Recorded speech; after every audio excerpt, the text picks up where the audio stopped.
arrintani ma rasaastii la isweydaarsanaya ku dhacday mise inta la soo qabtay baa la toogtay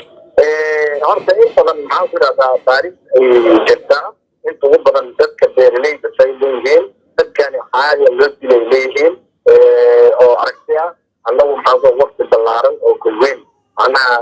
aan ku tirnay si waxaana nala jiray taliyaha guud ee ciidanka amisom jenaraal nadegeya waxaa kaloo la jiray ku-xigeenkiisa jenaraal shume waxaa kaloo la jiray jenaraal nafasta oo taliyaha ciidanka uganda ee soomaaliya goobshooda bileeda ka howlgala toban kumandar ayaa la yidhahdaa iyo dhammaan odayaal oo maxaa beeraley cusub oo ka koobnaa 6 qof oo guddiga beeraleyda goobshoo loo saa iyo halkaas oo maxaa beeraleydii tuulada gulmeed ay isugu yimaadeen ilaa iyo maxaa boqol in ka badan oo nabadoono leh oo maxaa oo odayaal dhaqan leh oo beeraleydii ah ay waxay caddeeyeen qaabkii loo dilay in gacan amisom inay ku baxeen loo caddeeyo marka tallaabada xigta waa maxay marka maxaa dhacaya maadaama aadna guddoomiye gobolka tahay ciidankii amisom aad aragtay eheladiina aad aragtay tallaabada xigta waa maxay maadaama anigu maxaan ku dhahdaa baryahanba dacwada markay dhacaysa waxaan jiray maxaan ku dhahdaa turujoro oo ciidanka kubadbooska iyo nimankii argixisada al-shabaab ka fureeyeen ilaa tugule ilaa iyo waxaan jiray walaweyn ilaa isla kadib dacwadii markay dhacda kasoo tagay halkaas kulweyn waxaan ku aqrinay amisom horta ragga ay wax ka go-an inay goobta tagaan waana tageen shalay aniga maxaan ku dhahdaa meesha isku duweyey haddana maxaan ku dhahdaa in wax tallaabo xigta waxay tahay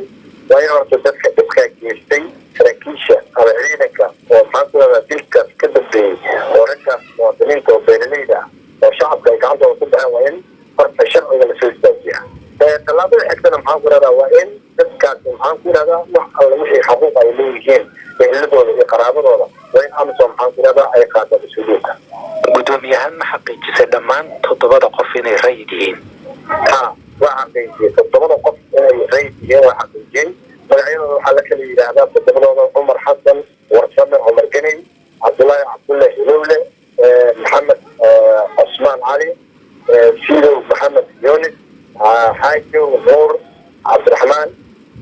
حسن محمد حاجي مهد محمود حانشي كتبنا محاضرة واحد اللي بدنا نقرأ يدك محاضرة كتير يومين يدك ستة عن محاضرة الأولى ورجع هو إلى اللحظة يشجعك وبيع تذكرها عمر حسن ورسمة المرجني وعن بهان لبقى فوق عن هؤلاء ونحن وهذه من نوش كنجريه من هذا محمد هذا وهذا وقال السيدي ولا كله وانجرنا kaasina wuxuu ahaa guddoomiyaha gobolka Shabelaha Hoose ee Soomaaliya Cabdiqaadir Maxamed Nuur Siidii wuxuuna u waramayay Haruun